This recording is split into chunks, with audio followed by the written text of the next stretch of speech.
വയനാട്ടിൽ രാഹുലിനെതിരെ surgical സ്ട്രൈക്കുമായി BJP. സംസ്ഥാന അധ്യക്ഷൻ കെ സുരേന്ദ്രനെ ഇറക്കി ജില്ലയിൽ ശക്തമായ മത്സര പ്രകടനം കാഴ്ചവെക്കാനാണ് ബി.ജെ.പിയുടെ തീരുമാനം.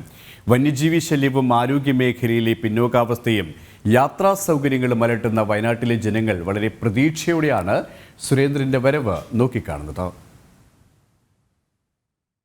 2019 ലോക്സഭാ തിരഞ്ഞെടുപ്പിൽ അമേഠിയിലെ പരാജയം ഭയന്നാണ് രാഹുൽ വയനാട്ടിലേക്ക് എത്തിയത്. തുടർന്ന് വലിയ വാഗ്ദാനങ്ങൾ നൽകി രാഹുൽ വിജയിച്ചെങ്കിലും വാഗ്ദാനങ്ങൾ നിറവേറ്റാൻ രാഹുലിന് കഴിഞ്ഞില്ല. അതിനാൽ തന്നെ ബി.ജെ.പി. സംസ്ഥാന അധ്യക്ഷൻ കെ സുരേന്ദ്രന്റെ വരവ് ജനങ്ങൾ വലിയ പ്രതീക്ഷയോടെയാണ് നോക്കിക്കാണുന്നത്.